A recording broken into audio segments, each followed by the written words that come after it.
Good day, fellow Jersey nerds, and welcome to episode 44 of the Jersey Nerds podcast, powered by HockeyJerseyConcepts.com. I'm your host, Ryan. Today on the show, we're going to be talking about defunct uniforms, two teams specifically, and we'll be reviewing their original jerseys from their run, two teams from the 70s. It should get crazy and fun and lots of fantastic, terrible 70s references. Today we'll be reviewing the Cleveland Barons and the Atlanta Flames original uniforms.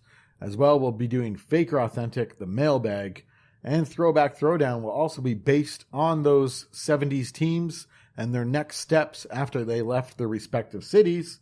And of course, joining me are fellow writers on today's show. As always, Monday's writer, Shawn, is here. Shawn, what's going on? Shout out to all you guys moving into your new apartments for the semester. It's always a fun time. I've just moved into mine, just sort of strung out on the mattress on the floor. You know what you do for the first couple of days while you find furniture. Yeah. Today's jersey. I think while we're doing shout outs, it's appropriate for me to shout out to middle-aged men who will be going to work this week. Good on you guys. Go ahead. Sorry, Shawn. You know what they say? Monday, back on the job site, no more nagging wife. But women can't live with them. The end. You know what women say. Another day, another 78 cents. Well, if you work the extra 22, you might get the rest. But the point is, today's jersey is a 1999-2000 Toronto Maple Leafs jersey, famous, as I wrote a little story about it on the blog, also famous because of all the Leafs players from that wonderful year where they made the improbable run all the way to the Eastern Conference semifinals. I got the player who had his best season that year, a player who Ryan fondly remembers as the other Swedish guy, Jonas Högland. Jonas Högland, the only man who is worse at finishing than you, Shawn. I mean, this guy was just tremendous. Could not put the puck in the net despite being on Matt Sundin's line. But he could give it to Matt Sundin. On occasion, if it fell off his stick somehow. But Jonas Högland, you might be one of a dozen people in the world who own that jersey. And it looks crisp and clean and well-maintained. That could end up in a museum one day with a plaque. Someone actually owned this thing. Anyways, also on the show is Friday's writer, TC. What's been going on this past week? Not much. Just finished up my first week back to school in what will hopefully be my final semester. Yeah, really, really not stoked about that, but I'm stoked to be towards the end. Tonight's jersey is the 2012 Winter Classic New York Rangers. The pause came when TC checked the patch on his shoulder. That's fantastic. Yeah. I got in my head, I'm like, that was the year I graduated high school, right? Yeah. Sorry, it's so long ago. But I have Dubinsky on this one because that's what was available. But better than that is just the wonderful felt treatment on this jersey. It really adds to the throwback aesthetic.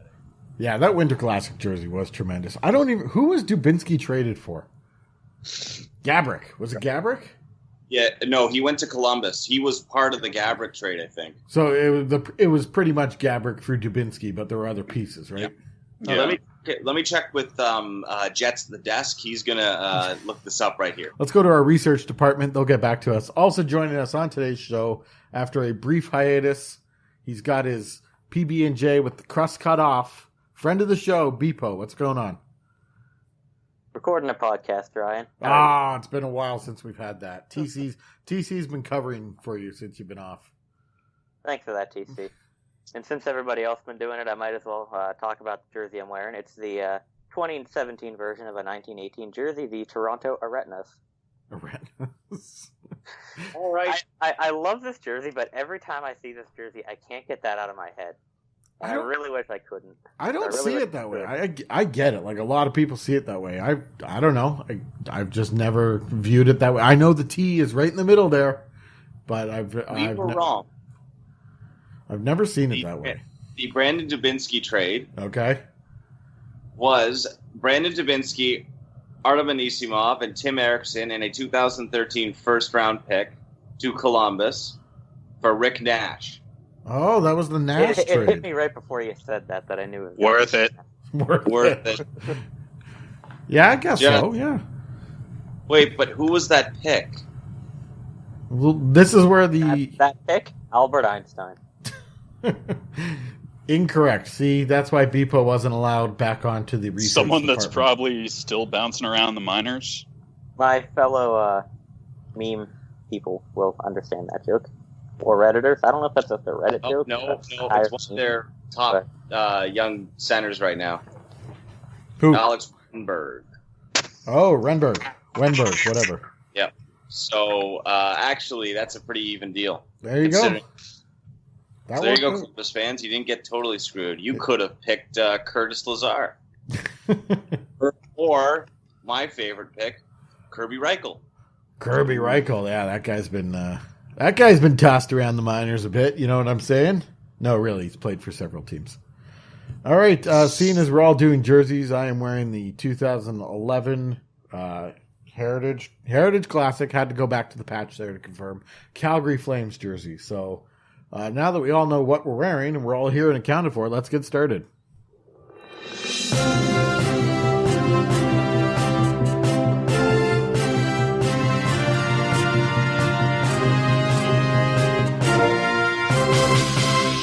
Today on the Jersey Nerds podcast, we're going to be taking a trip back in time to a time when giant mustaches, smoking on the bench, and rival hockey leagues were commonplace, to a time when jersey design and common sense probably was thrown out the window. We're going back to the 70s, and we're talking about the Cleveland Barons, and more specifically, we've chosen the 1976-77, the first edition of the Cleveland Barons, because of the patches on the arms that contain the TV numbers that were the state outline of Ohio.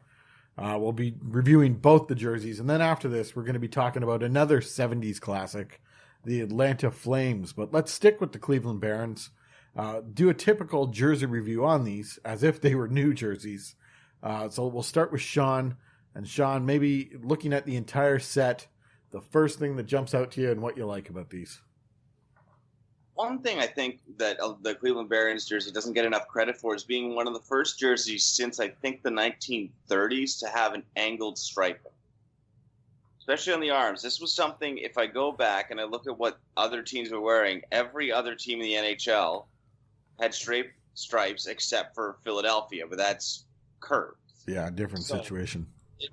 Exactly. It's the first jersey, I think, to introduce angled striping, or at least one of them. Pittsburgh was doing something similar at the time, but they were clearly ahead of their time on that, and their logo was ahead of their time too. One thing that I really like about this logo is the fact that it's two logos in one. You get the sort of Old English style B in the Ohio State outline, which could have been a logo in and of itself. Yeah.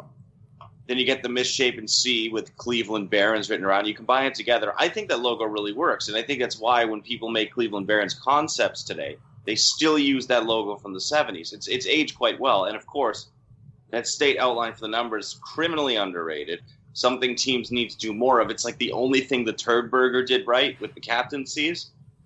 When teams do something like this to, differentiate themselves from the rest of the league, this is something that I like to see. Of course, those numbers were never in the team's budget to begin with, and might be one of the reasons that they only lasted 2 seasons. Hockey wasn't even in that team's budget. They went, for those who don't know, they went 25, 42, and 13 back when ties were a thing. That's another thing that the 70s had a lot of. Ties. Big mustaches, smokers on the bench, and ties. Who doesn't love a good tie? But then again, tickets were like $8. So, I mean, if you're paying $8 to go see the Cleveland Barons tie the Atlanta Flames, really, can you complain about that? I mean, that's not a big deal. TC, maybe something you like about these jerseys, or did Shawn cover it? Shawn basically stole my thunder on everything. He I just like really about took these. everything there. Yep. The angled arm striping was fantastic. It was unique in the league at that time. The logo, it's almost a roundel, but it's not, and it's just that little bit of that pushes it over from being, it's just another roundel logo, to actually being a pretty strong logo. And the Ohio patches outlining the numbers, I think, is a spectacular touch. Bpoe, anything we've missed on these jerseys that stands out to you? I have one counterpoint to Shawn, to a couple of his points. Buffalo was the first team to have two different colors on the front and the back of their jersey, but I'm not sure that worked as well. But no, honestly, I do like the angled striping. I really just said that for the fun of it. I agree with Shawn. The angled striping looks good. The striping pattern is pretty simple and good looking. I love the amount of color on the white jersey instead of them having black as the primary. And one underrated feature that I really like too is the black name bar, or not the name bar, but the black colored name on the white jersey. I think it really stands out in a way that it stands out from the red, I should say, and it just gives it a nice contrast and keeps it from being too red. But I will also say, I like the Ohio State outlines with the TV numbers. It works well for its time. However, it wouldn't really work well for the modern day, mainly because those numbers are so damn small. Maybe put it on a captain patch or make the arm patches huge, but it wouldn't work at that size ratio for today. Yeah, I think it's still a very doable feature in some form, maybe not exactly as it's been done on these jerseys, but I think definitely using the Ohio State outline is something doable if you were to bring back the Cleveland Barons in some form. I guess the Cleveland Monsters, Lake Erie Monsters, whatever they're calling themselves these days, could do something like this. But one thing that I'm just noticing here, staring at the picture, and it's really driving me nuts, is you look at the socks for the white jersey, and it kind of matches these stripes on the white jersey. And then we go to the socks for the red jersey, and they do not match. We got on the jerseys, we have the black cuffs and the black hem. Then there's a thin red stripe and then a white stripe. But the sock just says, nah, fuck that. We're just doing a black stripe outlined in white stripes. And that is actually really driving me nuts here as I sit here and stare at this. Shawn, anything you can see about these jerseys that drives you nuts? You nailed it right there. Counterpoint to Bpoe's counterpoint. Actually, the 2015 Stadium Series was the first game in which a cape design was attempted, if you remember that. But going back to the Cleveland Barons, and something else that just doesn't make sense and is largely forgettable in my part, is when I look at the and this is just a product of the times, but the lack of a name bar on the back of the red jersey kills me, because if you added the name bar, you could do what I want them to do, jersey, make the Ohio State patches stand out more, and is add a black yoke. That would be good. Yeah, if you added a name bar to that in white, you would add enough white to the jersey that you could add a black yoke, which would help it match better in the whole thing, because you can't take the red yoke away from the white jersey. It would just be too plain. But you'll notice when teams throw back to the Barons, can't remember the last time the Cleveland Monsters did that. But the last time they did that, that's an HJC sneeze for those of you watching the video feed. I thought something serious was going on with you there. No. I just had to sneeze. HockeyJerseyConcepts.com, the official sponsor of Shawn's sneezes. Sneezing on the podcast, oh my. Yeah. Shawn, every time you sneeze in real life, afterward you just got to say, brought to you by HockeyJerseyConcepts.com. There we go. Stop saying bless to your friends. Link them to the blog. Throw them a sticker. But the whole point of this is that you don't see the red jersey thrown back to very often, and you don't see reproductions of the red jersey being made very often. I think it's for that reason, is because the white jersey, I think, is much preferred amongst general design. But you can see a red one at the Hockey Hall of Fame.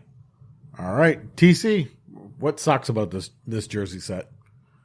You nailed it with the socks for the red jersey. That just it's so easy of a thing to not have done, and yet they went ahead and just said, fuck it, we'll do this.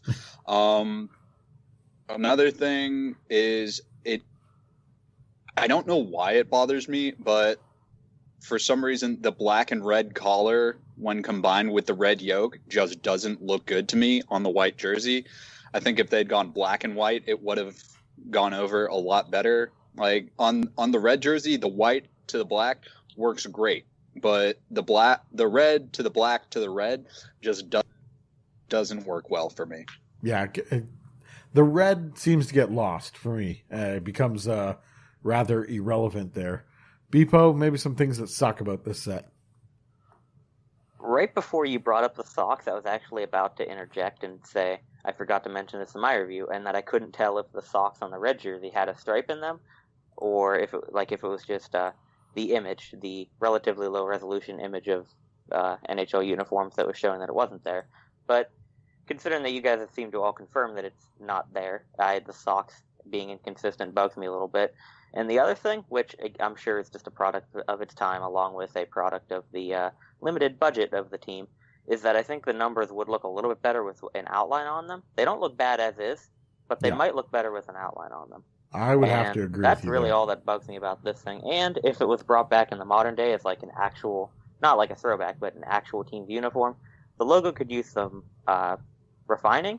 It was fine for the 70s. It could use some refining for the modern day. I seem to say that a lot, but it's very true. Maybe the same setup or the same elements, but like you said, refining, new font, kind of clean it up.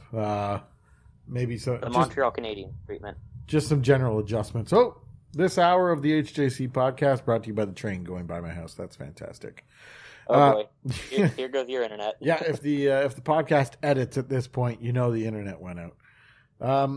So I agree with you. The outline on the numbers here would be really good. Reworking of the logo would definitely be interesting to see, and fix that sock, because that is now just, they did it on the white jersey. Why could it not have been done on the red jersey? And why is the striping set up that way? Why doesn't the black go all the way down to the bottom of the sock? But we're talking, this was 40 years ago, so it's hard to fix now. Let's go to our ratings of the Cleveland Barons' first set of jerseys, and we'll start with Shawn out of 10. Gonna have to give it a solid, let's say 8 out of 10 here, because honestly, and I just laid out why the red jersey I think is weaker than the white. If the white jersey, it's very similar to Calgary's. You could say any set from the 70s. Generally speaking, the white jerseys were better. This is no exception. And if that red jersey was on par with it, I think we've been looking at a solid 9. TC? I think it's an 8 as well. It's that white jersey is fantastic. It's one of the better ones of the era. The red jersey, while it's not as strong as the white one, it's still a very solid jersey, and they've got a lot of interesting design elements that no other teams were picking up on that I think paid off really well for them. Bpoe, what do you got here? I'm also going to have to go with an 8 on this. It's a very solid uniform, and for the most part, anything that's wrong with it is just a product of its time. And I'm going to have to give it a 6.5. I think the lack of outline on the numbers really brings this down. The sock, like we mentioned. I do like the stripe on the pants. The general layout of the jersey is pretty decent. It was something new for the era, but still kept it classic. I do enjoy the TV numbers in the Ohio State outline, but with it also in the logo, it might be a little bit of overkill here. So I give it a 6.5, and that brings the average score to 7.6 out of 10. So that's pretty good for the 1976-77 Cleveland Barons. We're going to hop in the DeLorean now and go even a little further back in time. We're going back in time 4 years here to the birth of the Atlanta Flames. And they were wearing something similar to what the original Calgary Flames jersey is, but these were broad stripes outlined in the secondary color. The white jersey had a yoke. We got a 3-color collar on both jerseys, and then that tremendously classic Atlanta Flames logo on the front. And Atlanta came into the league with TV numbers, so I guess a bit of a futuristic look at the time. Shawn, what do you like about these classics?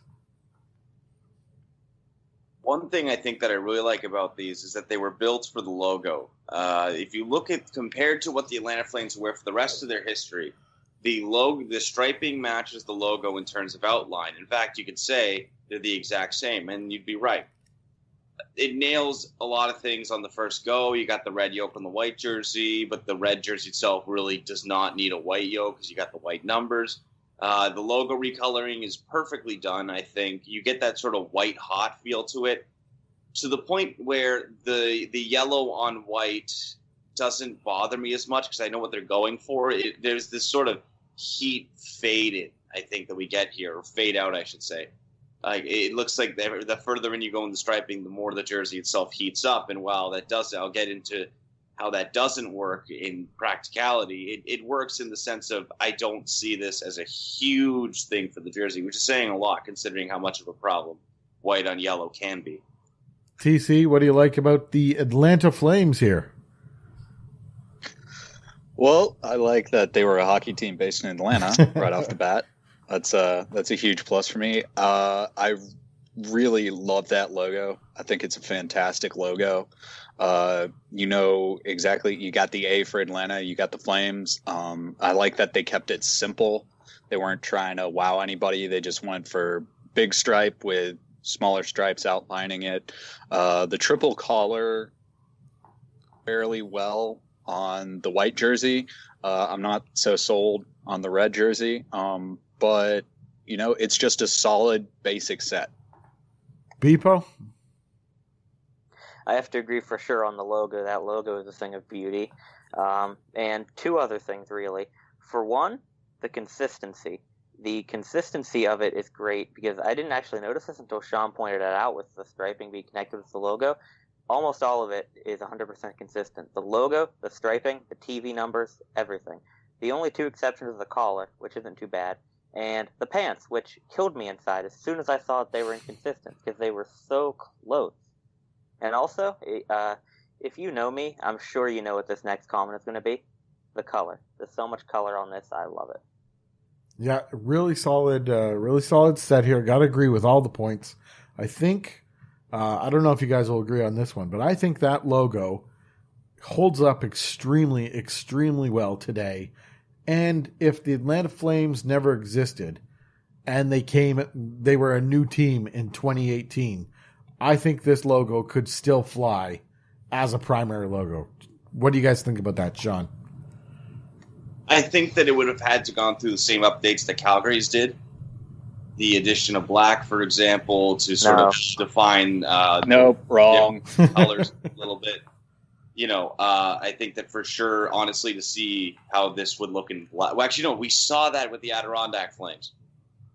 The Adirondack Flames honestly proved, you know, that's all. That's it. That's all that needs to be said is that they did. They came back for one season in upstate New York, but you know, in the same way that steamed ham is a thing up there, you know, these logos were a thing up there, and I think we need to appreciate that.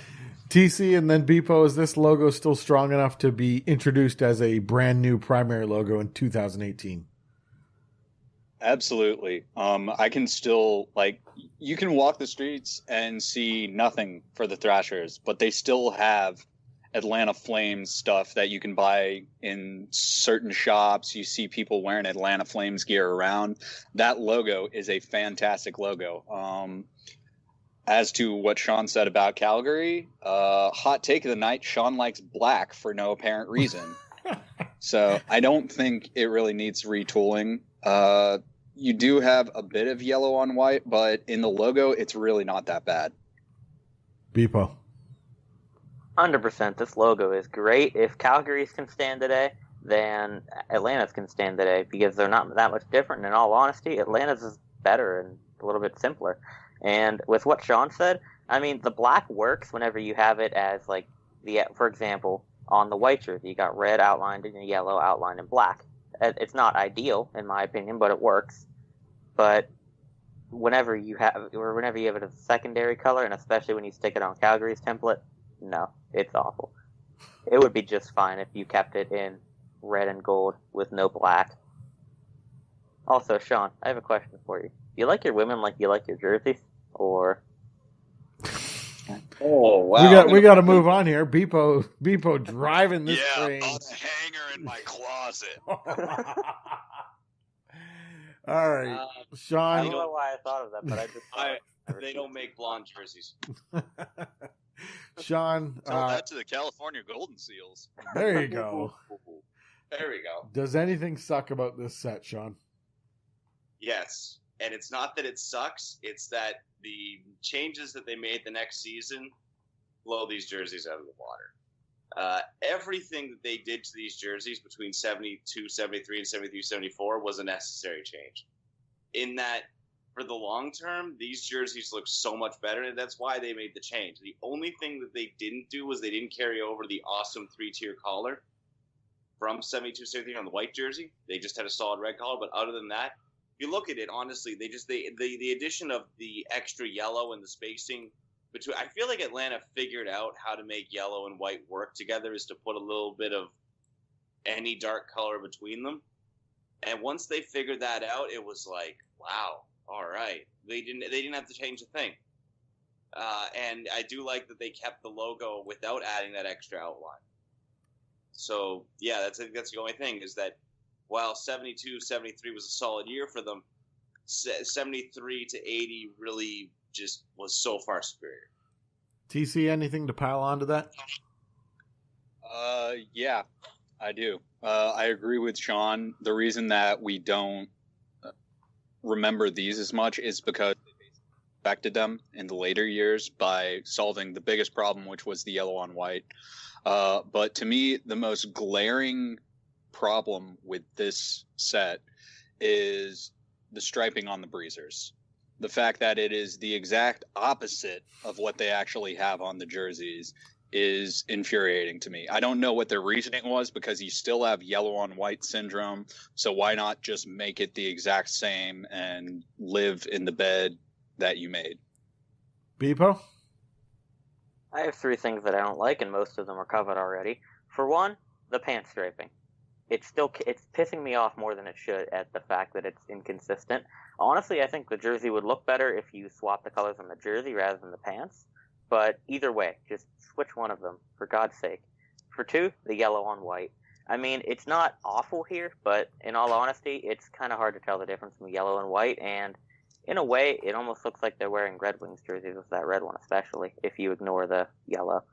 And for 3, the pure, I almost forgot what I was going to say for a second. The pure simplicity of it. There's not much to it aside from the color. And again, it's a product of its time, and it still looks good, but especially if you brought it back in the modern day, it would just look lazy. Unless you're bringing it back as a throwback. It would probably just look lazy. I think I like this version, but that's completely in hindsight. Knowing that there was a Calgary Flames that existed that used the same jerseys once the move to Calgary happened, it makes me like these jerseys more because it differentiates between the two teams. And also that it's a simple classic pattern. I really like the three color neck. What I don't like is the pants, like you guys mentioned. Bpoe just opened my eyes to the fact that now these red jerseys do kind of look like Detroit Red Wings jerseys. So that's kind of driving me nuts at this point. And I think the style of block font on the back that they went with isn't strong enough. There's a little bit of a roundness to them, especially inside the 8s. That's shown on NHLuniforms.com. And I think it's actually a weak choice for this uniform. So, I mean, that's just being really nitpicky, but that's what we do on the Jersey Nerds podcast. Other than that, these are... Speaking of nitpicky, I'd hate to correct you, Ryan, but you know I love to do it.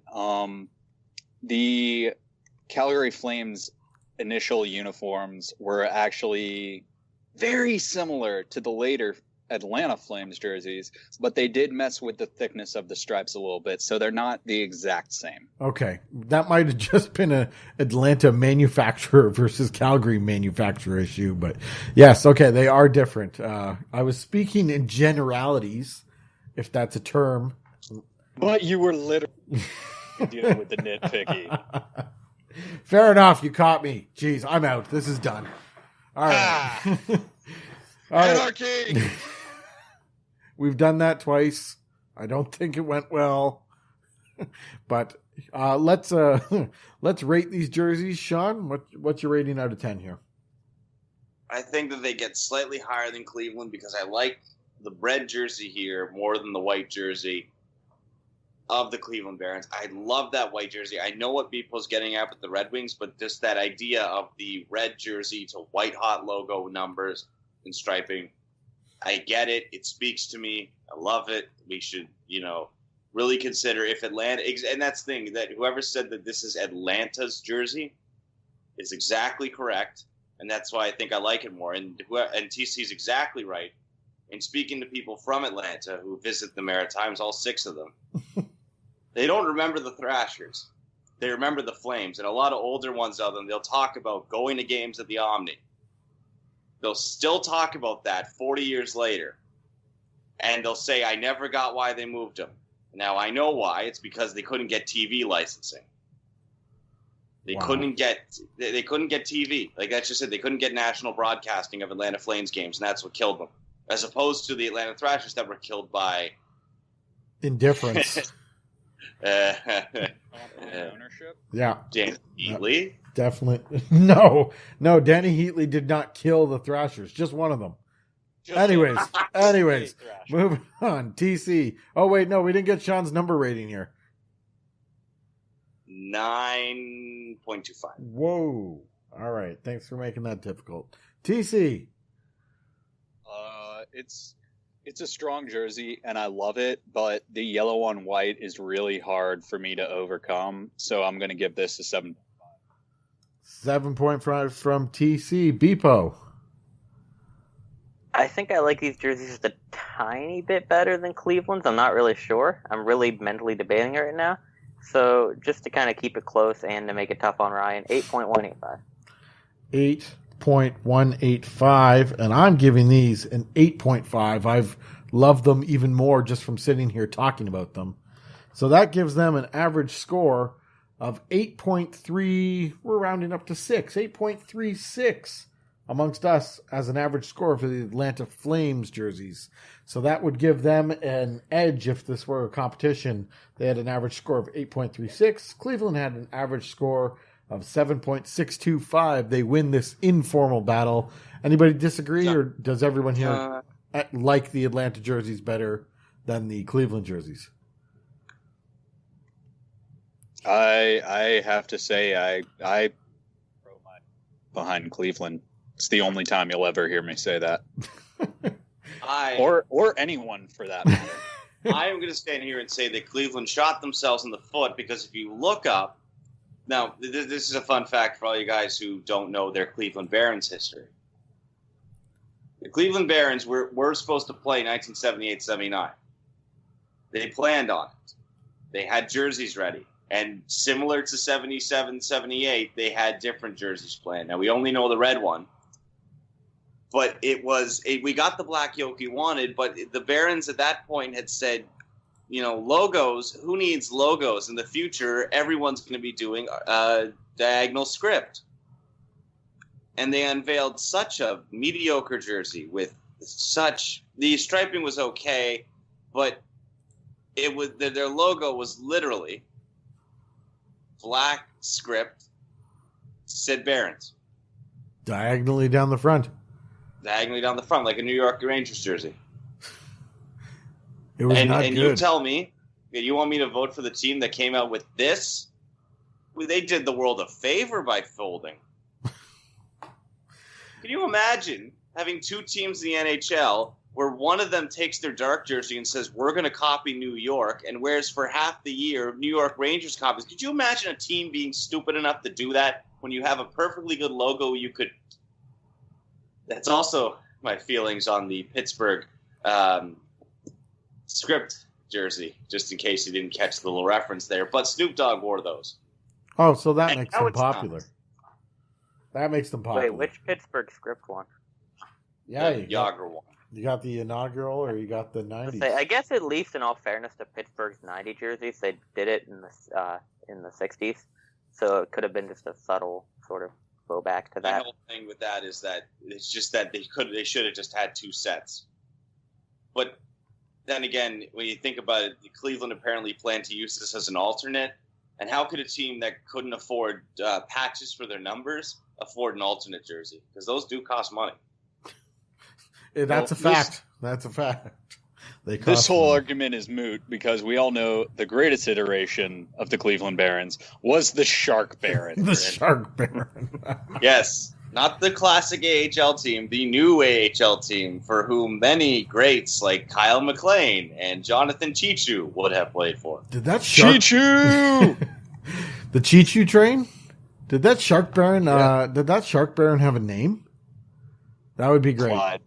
Over to Jet. Let's get the research department on this. Did the Cleveland Barons Shark guy have a name? Well, while the research department looks into that, let's get into Throwback Throwdown. Reginald H. Fancy Pants IV.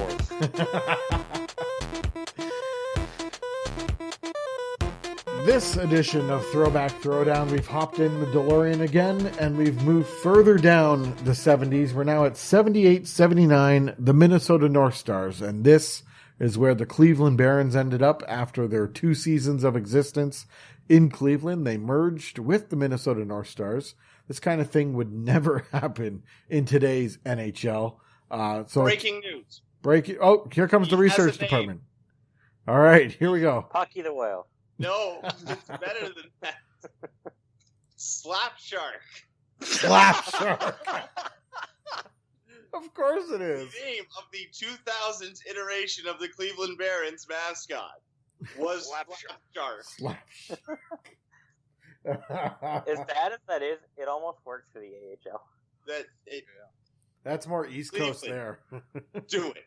Slap Shark. The Cleveland Slap Sharks. Yes, look who's here. It's Slap Shark. Hello. How are you?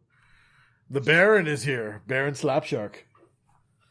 All right, let's get to the Minnesota North Stars of the 78-79 season. They have just absorbed the entire team of the Cleveland Barons, taken who they wanted, replaced their crappy players with Cleveland's crappy players. It still didn't go well as they only finished 4th in their division. But we have a green jersey, white yoke, and we got a stripe that only goes to the underarm stitching, a la kind of Boston's jerseys. Big broad stripes on the arms, yellow and white, and that replicates itself on the hem. If we go to the white jersey, that cool under yoke stripe is not there. It's just a green yoke. And then the arm striping is kind of a similar setup.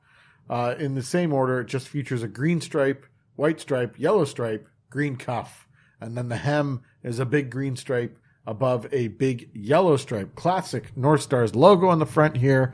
And we get kind of the block drop shadow numbering without any sort of black outline on the Minnesota North Stars jerseys. They are going up against where Atlanta moved to. They're going up against the Calgary Flames. And these are the classic Calgary Flames jerseys. The red jersey features white stripes outlined in a thin red line and then yellow. We got a tricolor collar again, as we discussed with Atlanta. The white jersey is the same. It's got a red stripe outlined in yellow, and that's outlined in red. There's the red yoke, and again, a tricolor collar. So let's start with our review of the Minnesota North Stars. Bpoe, you kick things off. These things are pretty beautiful, honestly. I mean, they've the colors, again, you got to know I'm going to say that. The colors are gorgeous. The yellow and green, I've always loved this color scheme. I really wish it was still around in the league. I guess you kind of got Minnesota with the green and gold, but barely. And the striping pattern is simple, yet it really pops. The yellow on white isn't that bad because there's so much yellow to there's so much yellow that you can still kind of see that there's yellow and white. They don't blend in with each other too much. The only things that bug me about this are the inconsistencies on the socks for both jerseys and the arms on the white jersey. That's really the only thing that bugs me about it. TC, what do you think of these North Stars jerseys? 78-79. These are freaking beautiful. These are the pinnacle of North Star design. I love this color scheme. Like Bpoe said, it's spectacular. The yellow is bold enough that and it's thick enough in the striping that you don't really get yellow on white. Are we doing our negatives here? Yeah. As well? Yeah. Once again, the sock striping, like Bpoe said, and I'd also say the striping on the breezers being inconsistent, and the yellow bar type thing by the yoke. not being on the white jersey, but they fixed that the next year, so I can't really fault them for that. Shawn, what do you think of these North Stars jerseys? Everything about them is beautiful. I think the one flaw with them is the yellow on white. On the numbers, the logo doesn't bother me. The numbers do bother me because of that drop shadowing effect. It's almost like the yellow overwhelms them, and in fact, you would swear that they were reverse stitched on, whereas the white was stitched on first and then the yellow above it, which may have very well been the case. Fun fact, the Minnesota's best player at the time, PEI's own Al McAdam, he was the one good thing that came out of that Cleveland Barons merger. And in fact, without him, the Minnesota North Stars probably would have been terrible. So they would have finished in 5th place without him, but they finished 4th. He's a pretty well-known name of the late 70s, early 80s. For those of you who remember those glorious years of hockey when Phil would have been bragging a lot, and Ryan would have not been talking about hockey very often, and I would have been saying, yeah, well, Bobby Hull's only 38, but he can still do it. MacAdam, hell of a player. You should see him shuck an oyster, though. PEI's Speaking own. of other players who used to wear this jersey, future 60-goal scorer Dennis Maruk. That mustache, too. Hell of a thing. Oh, love mustache talk. That's fantastic. Loving the names coming out of this. And you can, I mean, this jersey, especially the green one, needs to be worn with a mustache. If you try and wear this jersey without a mustache, you're doing it a disservice. So get yourself a mustache, a nice thick one too, that's got to, start coming down your cheeks, that type of thing. Yeah, TC's rocking a decent one there. He could probably throw this green jersey on. But you really want to fluff it up. Dark hair is also a bonus. So, but this whole North Star set is fantastic. You guys touched on all the points here, including the negative ones. If you actually look at this thing as a complete uniform, socks, breezers, jersey, all mismatched. That is just it. You know what? The jersey's strong enough. It makes up for the whole uniform mismatching, but this is a really strong jersey overall. Let's go to Calgary in their first year in Calgary. 80-81, fresh off the move from Atlanta. Bpoe, kick us off here. What do you think about this jersey? Honestly, my review of this jersey is basically going to be a mix of Atlanta's review and Minnesota's review. The colors are still gorgeous, as always. In this jersey is basically everything that Atlanta's would have been better at. I mean, which, again, Atlanta fixed out the next year. But the yellow on white is no longer an issue. Even if you made the yellow on white touch be an issue because of how much bold the yellow is, the logo is nice again, is still good. It's not quite as good as Atlanta's or Minnesota's, in my opinion, but it's still a nice logo that's held up well today. The striping is classic, consistent all around, as opposed to Minnesota's. The pants, still, why? Just why? And I think that they also did a good thing by keeping the logos and numbers with a single outline. Despite the yellow and white, I think that's one time that it works, because unless in some cases where this does happen, where it decreases legibility, it doesn't do that here. And it's one of those details that you'll see if you own the jersey or see it up close, but you don't need to see it from a distance, and it works just fine like that, I think. TC, your review of Calgary's version of these jerseys. These are spectacular. Like Bpoe said, they did pretty much everything right that Atlanta should have.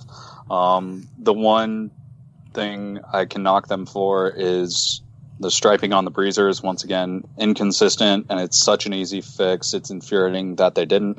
But the thing that they did, the best that Atlanta did not do, is the tricolored collar. They did a spectacular job with that, especially on the red jersey, using the yellow, red, yellow, rather than Atlanta, who had the red, white, red, which didn't really pop as much, but the yellow really kills it on this one. It kills it in a good way. Shawn. All right, so as everybody knows, if you listen to the podcast or read the blog long enough, I am not a huge fan of these red jerseys. For whatever reason, they've never really grown on me. I even own the Edge version of it. I looked at it, I said, these are decent, not great. But the white jersey, the white jersey is one of the best jerseys in NHL history. Like, it is so perfect in its color balancing. It is so perfect as a hockey jersey. It's really is one of those jerseys back when hockey jerseys were fashionable in the early 90s. The Calgary white jersey was one of the jerseys you'd see a lot around. It was the kind of thing you'd see Craig Mack wearing when he was talking about kick and flavor in year. Except he was wearing Tampa Bay. He was wearing Tampa Bay, which is basically the same jersey in terms of color layout. So let's be real here. We can't all be wearing I can't remember the guy he was wearing on the back of that jersey. Chris Gratton. We can't all be wearing a Chris Gratton Tampa Bay jersey, but you can be wearing a Gary Roberts 1989 Stanley Cup Finals rookie jersey, which I wear all the time because that's how much I love that jersey. This jersey, the white one, is better. That red outline around the yellow stripes just pushes it over the edge, and the fact that it matches on the socks is tremendous. The pants is still terrible, the mismatched stripes there. The red jersey, this version's fine. They butchered it by moving up the hem stripes for the Reebok Edge version. I would have just gone with a full yellow curved hem there, just as they've done here. Just it's a straight hem, but that's not the topic. We're talking about 80-81. Really solid, clean job here with the numbers and the name on the back at a time when that was very inconsistent amongst teams. So this was just a really clean, solid job by Calgary here, especially considering it's their first year playing this franchise, first year in Calgary. The socks, again, with the red jersey, look tremendous, but there's just something that's drawing me back to those North Stars jerseys. And when you compare these jerseys right next to the North Stars jerseys, the North Stars jerseys are so good, they kind of make these look not so great, kind of shitty. So that leads me to give my vote to the North Stars. Bpoe, who are you choosing here?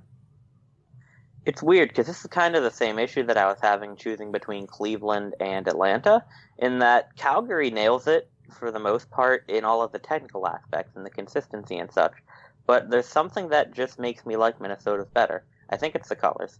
But I got to give my vote to Minnesota. 2 for Minnesota. TC. You know, I didn't even realize it until Bpoe brought it up, but he's right. From all technical aspects, the Flames jerseys should be the clear winner, because the North Stars, at it with all the technicalities, it's kind of a mess, but it just works so well. It's a beautiful cacophony of design. Agreed. So 3 for Minnesota then. Shawn, who do you got?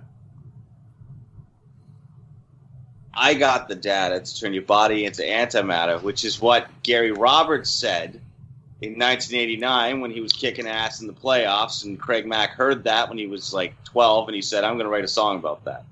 That's fact. That's fact. That's fact. Yep. Gary Roberts is too much man. That is also a fact. Just facts And coming out all over sorry, the Jersey Nerds podcast. Al Adam. But that Calgary white jersey is just, it's up there with the Winnipeg Heritage Classic, the Montreal Winter Classic. It's just some of the best white jerseys of all time.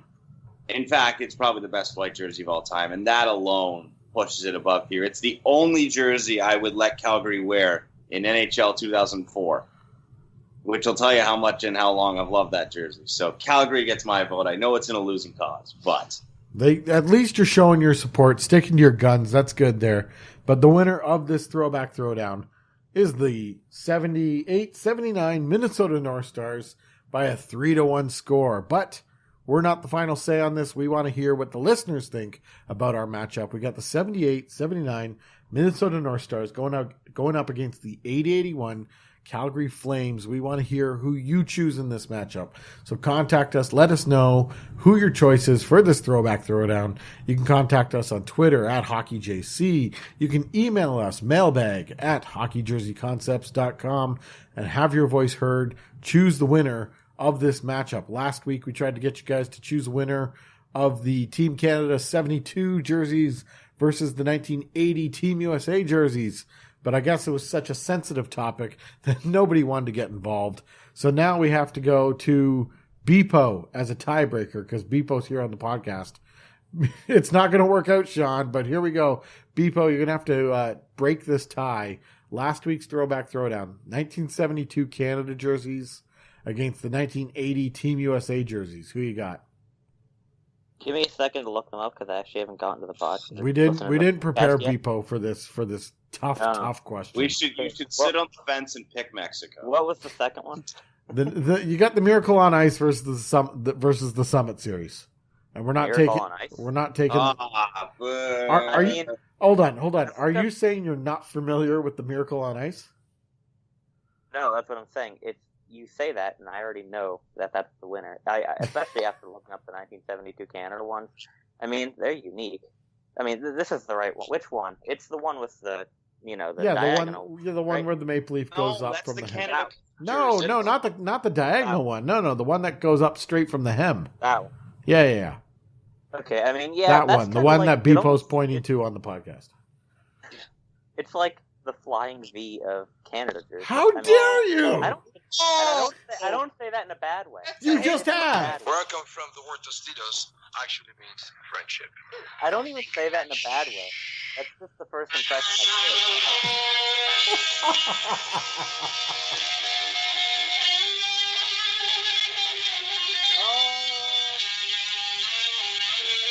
Hear that, Shawn?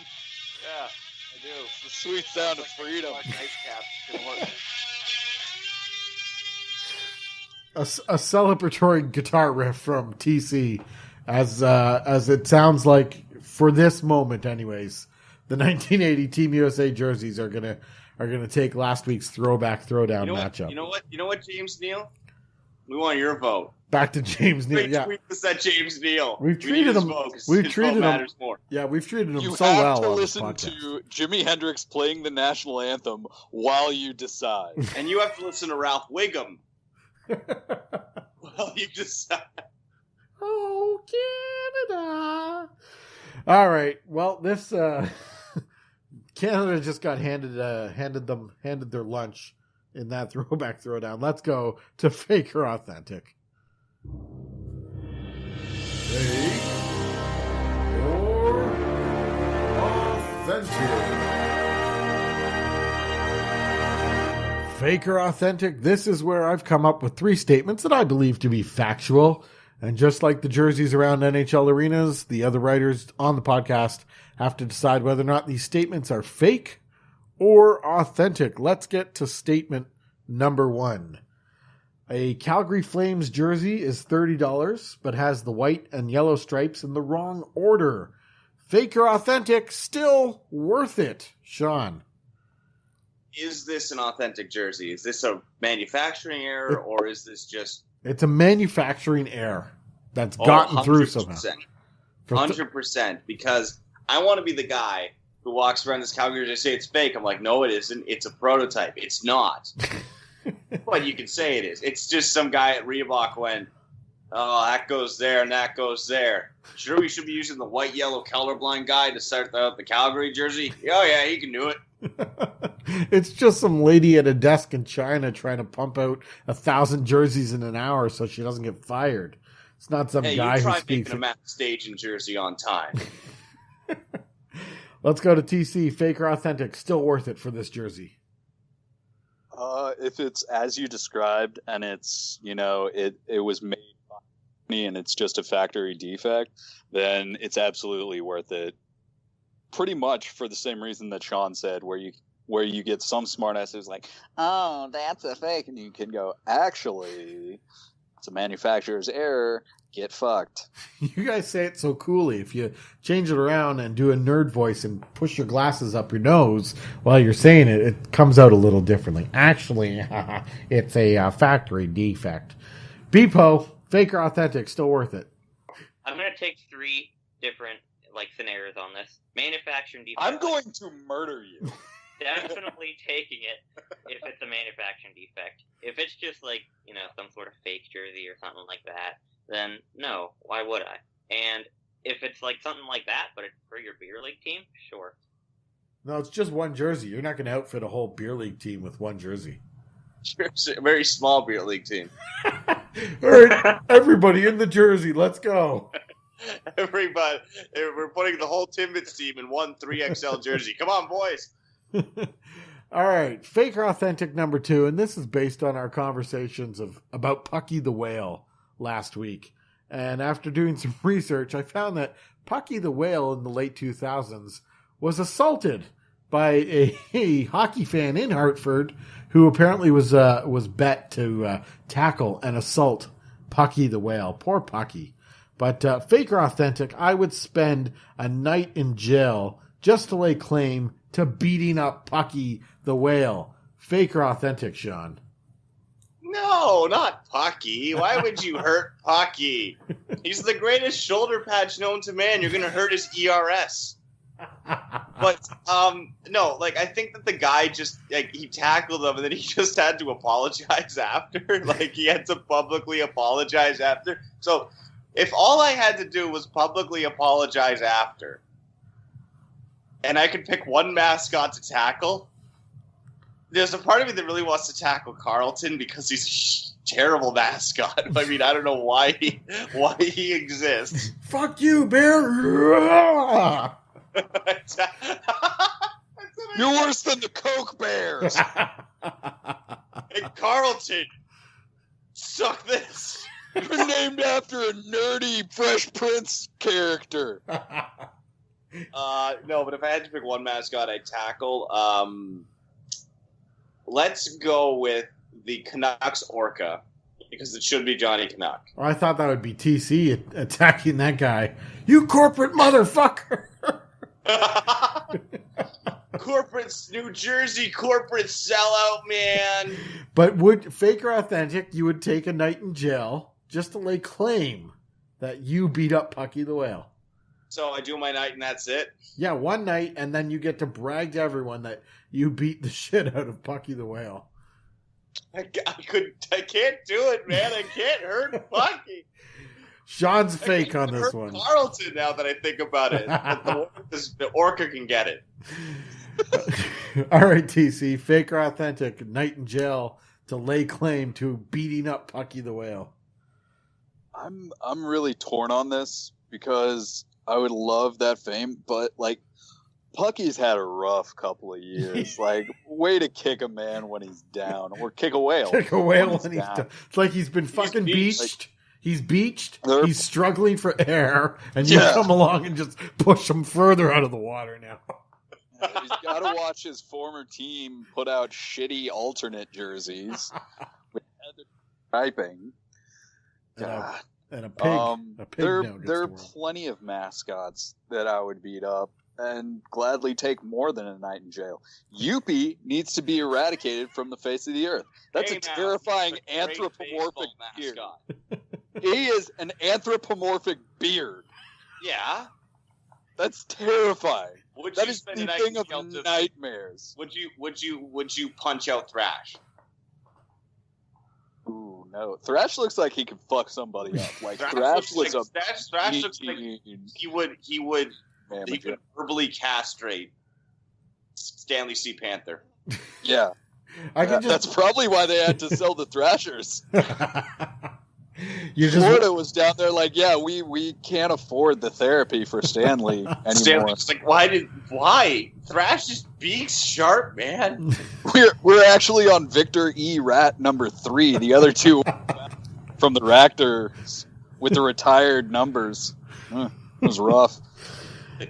Bpoe. But no. Oh, sorry. Go ahead. I'm going to say fake. Okay. I would not fight Pucky. No, he's not going to fight back. You just get to beat It's not a question of whether it's... I don't want to hurt Pucky.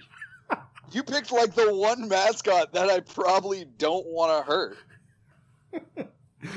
Okay, Bpoe, where do you sit on this? Fake or authentic? Take a night in jail to lay claim to beating up Pucky the Whale. I'm saying fake because, especially if he's not fighting back, what is the benefit? I don't get it.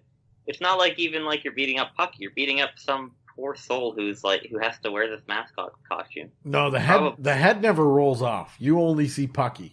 There's no even still, there's a dude in there. Yeah, I wish we had brought in Steve on this one, because didn't he live next door to parents and say that he was a complete asshole? I heard the iceberg part, not the asshole part. Yeah. Here's the thing. I played the Dow Tiger. And let me tell you, it's not fun in there. Now, I played a pretty crappy mascot. Like, the Dow Tiger looks like Tony the Tiger's lobotomized cousin who has to wear clothes because his costume probably has a cock on it. We can't have the tiger out there with no pants. Someone's got to get him some fucking pants. You know, that's what I do. I dressed him as the Dow Tiger. I'd go up to Pucky and say, how come you don't have to wear fucking pants, but I do? Because if everyone saw your tiger cock, Charlie Sheen would come out, castrate you for your magical powers. Oh, Bpoe, where'd you land on this one? Are you fake on this one? He's on the fence. He's on the fence. Actually half changing my answer. I am going to say fake, but with an asterisk next to it because it depends on who's in there. But for the most part, fake. If Tom Wilson's in there, I'm totally beating him. Oh God, you're thinking too much. No, see now you're attacking Tom Wilson. Then you're not. Yeah, you're not fighting Pucky. You're just attacking Tom Wilson wearing a Pucky mascot. I'm a Penguins fan. How can I like Tom Wilson? Let's be honest. Pucky is not a mascot. Pucky is not a guy in a suit. Pucky is Pucky. Yeah, Pucky is Pucky. But Tom Wilson is Tom Wilson. Oh God! Oh, he just can't get off Tom Wilson. If he was on the Penguins, I'm sure I'd love him, but he's not. So but we're not even talking about Tom Wilson. Tom Wilson's not even. No, we only have one guy that we pick on the podcast, and it's James Neal. We can't have every goon in the NHL being mentioned on our podcast, and I did it first, so we're doing James Neal. I do have to say, we all get one. I'm pretty sure that I was shit talking Steve. Yeah, Steve Ott has taken a verbal beating on this podcast. Several people have. Let's be honest here. But the reason why I'm authentic on this one, obviously I came up with the statement, was because you're a bad person. I am a bad person. 20 years ago, I dressed up as Grimace, the purple mascot from McDonald's, for 2 days. All right, it was 2 6-hour shifts. It was tremendous. Took pictures. Money went to Ronald McDonald House charities, whatever it is. But at the end of shift number 1, when I squeezed in through the back McDonald's doors wearing this giant purple milkshake costume, all my fellow employees jumped me and beat the shit out of Grimace. And there was video and photos of it. And when I saw it back afterwards, I'm down on the ground like a turtle on its back, kicking my legs, not able to get up. And everyone's just kicking the shit out of Grimace. And it was one of the funniest things I've ever seen. And that's why I think it would be okay to spend a night in jail to jump Pucky the Whale and just lay into him with a few half dozen good shots there. Oh, gee, Ronald, this doesn't sound very nice, Ronald. What are you doing? That's the thing. I agree. Kicking the shit out of mascot is hilarious, but not Pucky. You picked the one mascot that I don't want to kick the shit out of. Pucky is upper echelon. He's up on a pedestal. All right. Let's go to our final fake or authentic. I don't know if this will tug on as many heartstrings, but fake or authentic, I would rather pay $20 for a game-worn jersey that you can only keep for 2 years rather than $20 for a replica jersey that you can keep forever. Shawn, fake or authentic? So I get to rent a game-worn jersey for 2 years for $20? $20, 2 years, game-worn jersey. Even of your choice. Let's say it's of your choice. All right. So that Andre Pavlik 11-12 Jets jersey I just got for 2 years. Oh, 100% I'm taking that over the replica. Authentic because the replica Shawn. I can find it anytime, any place. Might be a little more than $20, but I can still find it. But it's any replica. Does that change it? Any replica you want, $20. I mean, if it's an OG replica Wild Wing. Yes. Let's say, if I'd probably take the Wild Wing in that case. Because there are some rarer jerseys I'd want to keep forever in my collection, like in the the room where you go where it's like, no, this is where I keep the jerseys I really like. Versus like, and the thing about gamers, Here are the cum rags.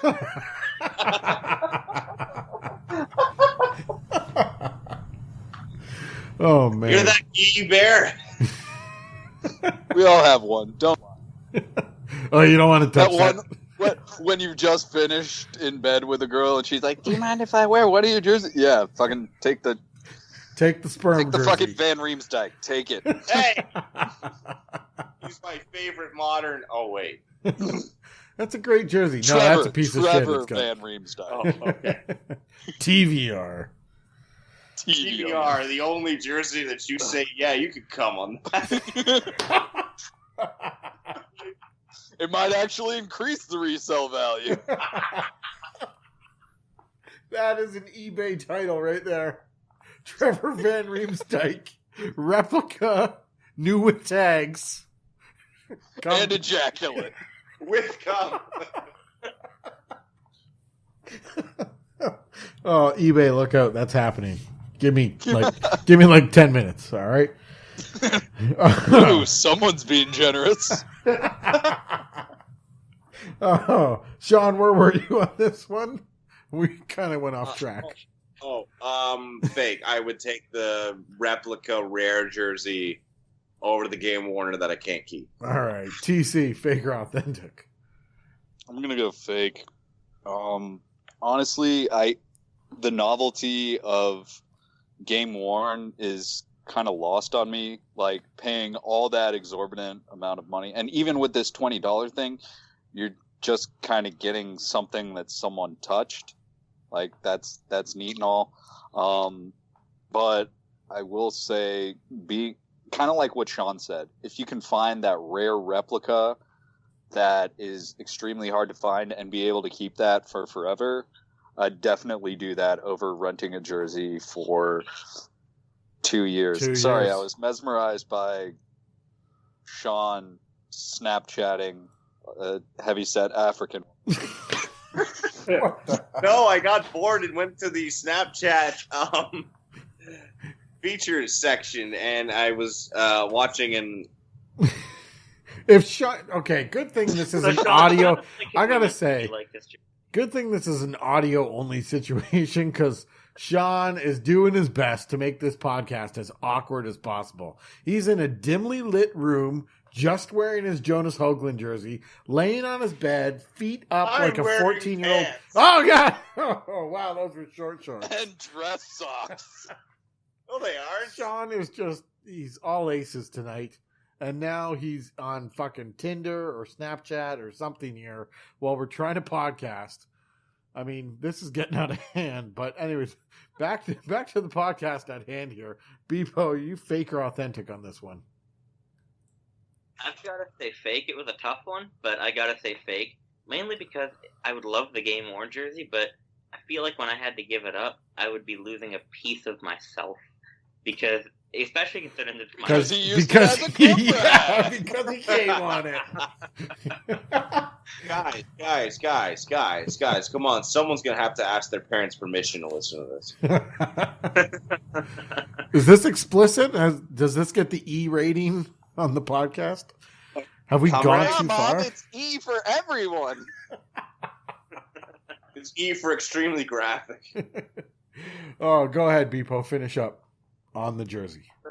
I feel like I would just be losing a piece of myself because I love my jersey collection so much already. Having a Game Worn, and especially the one of my choice, I really just feel like I'd be losing a piece of myself when I lost it. And I'd also be feeling like I lost a piece of myself because I used it as a comic. The only time I would say a Game Worn would be worth it is if there's blood. A lot of blood. Or a lot of semen. Nope, just me? Well, okay. I would assume all of them are. Very testosterone-based sport. Is Shawn dead? Or is he frozen? No. Oh, he's alive. He's alive. No, you're forgetting. I still got, all that. I just saw you face down on your bed, not moving. We do get the explicit tag on iTunes. Yeah. I do. Hey, under 13. Come on, kids. No watching, no listening. You can't listen to this. We said the fuck word. Grab your favorite pair of safety scissors and throw on the podcast. It's the Jersey Nerds podcast. Guys, your grade 7 fractions work is going to do itself if you don't have productivity music. Come on, you guys. What are you going to do in 8th grade when you have to do subtracting fractions? Come on. Woo! That's tough stuff. That was 8th grade work in Canada. That explains so much. What? You son of a bitch. Shawn, you've dug a hole we're not getting out of. Oh, fuck. Like, you guys, well, what do you guys do in grade 8 in America? Like, fucking... No, it's 8th grade in America, not grade 8. Yeah, it's 8th grade. Well, no, it's grade 8.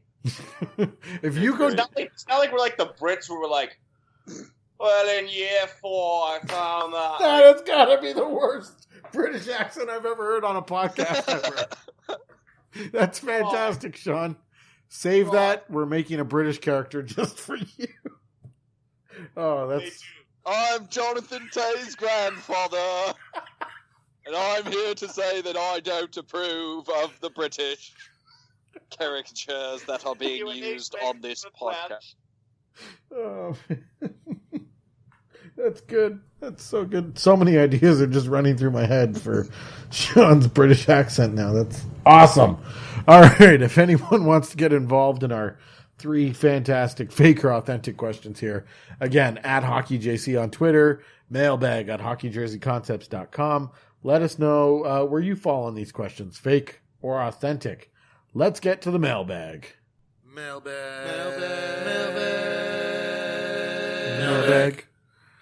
In the HJC mailbag, we haven't been doing a good job of asking for questions, but we still have a nice pile here. So let's get to it. A freshly minted question from our very own Bpoe. August Stanley Cup winner predictions. It's August, so these really don't matter, but Shawn, go ahead. Who's your Stanley Cup winner 2018-19? Winnipeg Jets. TC? Winnipeg Jets. Bpoe. I'm going to say Pittsburgh as a completely biased answer, but from an unbiased answer, it's going to be a complete hot take. And I would say Winnipeg otherwise, but I'm going to freshen it up. Toronto. And I'm going to say Toronto. You kiss ass! Yo, brown noser. Boo. As the only person not be wearing some sort of Toronto Maple Leafs gear, you're full of shit. And as the guy in the Leafs jersey looking at his Winnipeg Jets onesie. How come you never wear that? Yeah. Could you put that on? It'd be better than no pants. How about you come on over and we make that onesie a twosie? Shawn's actually got up to change, so he will be back shortly. Behind the camera. Just to make it even more awkward. I mean, if him lying on his bed in the dark wasn't awkward enough, now he's going to be putting on a man-sized onesie of his favorite NHL team, and then he's going to lay in bed in the dark. So this is going to be fantastic. Just off screen. Now, Shawn, is this one of those onesies that they sell online that look like the jersey and the breezers and the sock? Yeah. Oh my goodness. I was looking at one of those, Well- but they were sold out in Rangers because people actually like the Rangers. So I got this. Shawn, if once it's on, if you could take a picture of yourself and share it on all the HJC social media streams, that would be fantastic. This should be the image to promote the podcast this week. I can't wait to see this. I mean, we can't see Shawn yet. There he is. He just jumped on his bed. You are comfortable. Plus, it's probably already snowing in Eastern Canada, so that'll keep you nice and toasty. Oh, that's glorious. Oh, and it's hooded. That should look like a helmet. That is, wow. That's fantastic. Good for you, Shawn. Coming up on the HJC Jersey Nerds podcast, Shawn in a onesie. Tune in this Monday. That I do actually have a hat somewhere, a winter hat that is made to look like a helmet. Yes, I have one of those. I have a couple of those, That's actually. neat. Yeah. Not a onesie. It's not Yeah. Look at him. He's all Not very cocky cool, now. but That's it's not a no onesie. Atlanta Thrashers onesie, please. All right. Yes, that needs to happen. Atlanta Thrashers onesie, but it actually has the blue shoulder yoke thing running down one arm. Yeah. All right. Ooh, yeah, I want that. Sticking Or like we with mentioned the on the in the HJC Slack the other day, it'll have a shoulder yoke running down one arm with the name on back there instead, and the TV numbers are on the glove. All right, sticking with the HJC mailbag. This is a question from Christopher J. It's a bit of an impromptu throwback throwdown. Not sure how you guys choose the matchups for the throwback throwdown, but I was wondering which jersey you guys like best. The 08-09 black third for the Phoenix Coyotes, so that's one with the full coyote jumping across the front, or the 09-10 blue alternate for the Florida Panthers. Which jersey do you like best? This is a quick throwback throwdown. Bpoe, start us off. I gotta go with Florida's for sure. I mean, I never hated Arizona's, and I actually have never hated the logo especially. But even though Florida's is a little bit off-brand, the double blue looks great.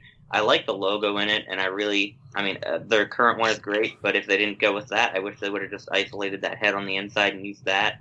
The striping's nice. I like the number font, and I like that one's plain white, and the shoulder patch is great. Not much else to say about it. The only problem is that it's a little bit off-brand, but either way, it's not that much of an issue, especially for a third jersey. That's just, I don't know the answer to that, but I'm taking I'm just Florida. going to keep talking. And I'm going to mumble on until we hit our time limit here. Take all the points. I'm gonna take Florida as well, and that's just based on that primary crest was a solid crest, and I also enjoyed the take on block numbering font that they did for that jersey. Shawn, who do you got in this impromptu throwback throwdown? I will take a chance here, and I am actually going to give. Oh my God, he's going with the Phoenix black jersey. Wow. Yeah. Oh my God. And honestly, the reason why Because is it's black. Because, yeah. Yep, you nailed it. It's just I like the way that the black looks with the brick pants. That's it. They bricked in their pants. Anyways, carry on. TC, who do you got here? While I do appreciate that Phoenix, because they were still Phoenix, Yep. tried to go a little out of the box with some unorthodox striping, if you can even call it striping. It's just, I've never liked that full body coyote logo. I don't know why. And it's awkward dimensions on the jersey. I got to give this one to Florida. The double blue is fantastic. The striping is great. I love that font. The main logo is solid, and that shoulder patch is just spectacular. Those were good logos on the Phoenix jersey, but I don't think the full coyote for me was strong enough to be a primary crest there. But there you go, an impromptu throwback throwdown. Good question there, Christopher J. We do have some more questions in the mailbag, but we'll save them for another week. One more. Do you have one, or you want me to choose one here? I want you to choose one. All right, More. Come one on, more. we can't- Pick one. All right. We got. all right, Is we'll just submit it under a fake name this time. is there one in here you guys are looking for me to read? Is there like No. Is there like a fresh question just dropped here in the mailbag? I don't see any new ones, so we'll go with Why do you think so little of us that we would go down such horrible trips? Despite that I did that twice. There are some terrible people out there who want to fuck with the mailbag. This one's from Alan, with both the Caps and the Sens carrying over their disaster Reebok designs. I wouldn't call one of those a disaster. Carrying over their disaster Reebok designs to Adidas.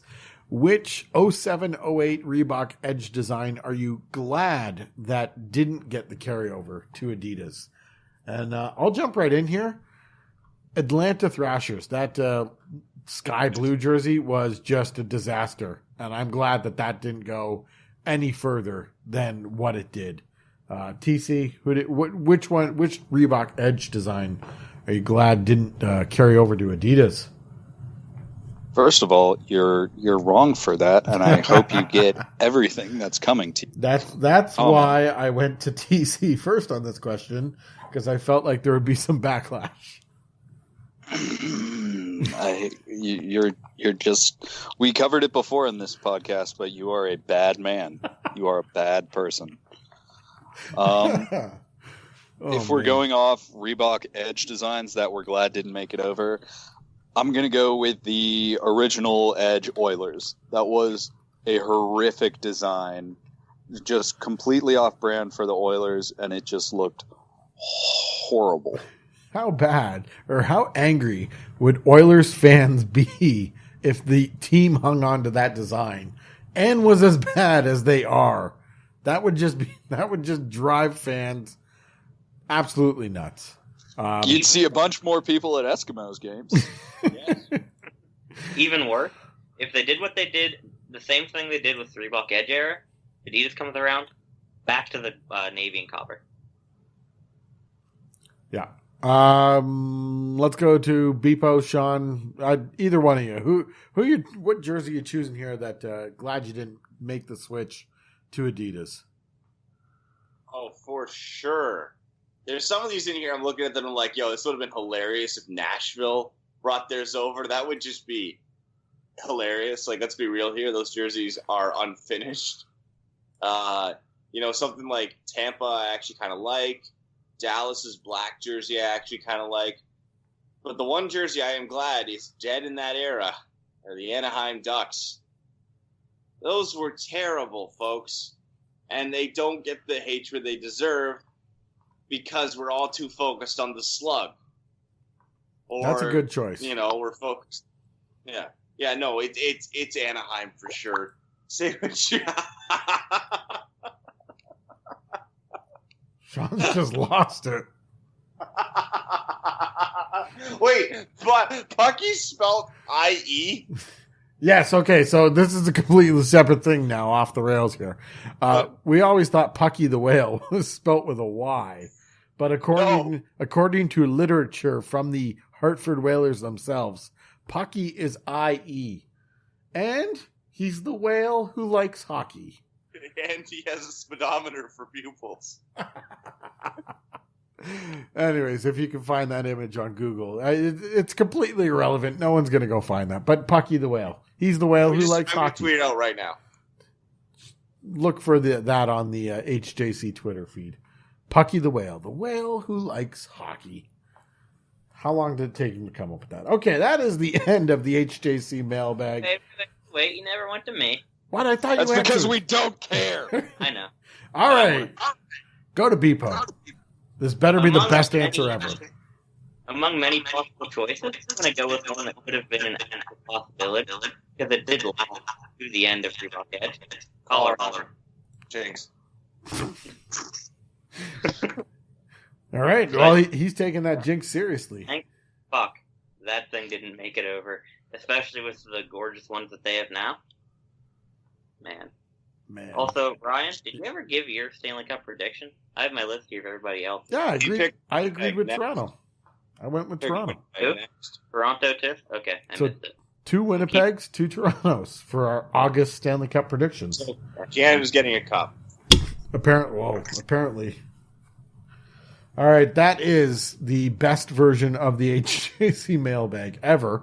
If you want to contribute a question to better versions of the HJC mailbag, you can go to hockeyjerseyconcepts.com, click on the podcast tab at the top of the page, and on that page you'll find a form where you can leave your question and make sure to leave your name.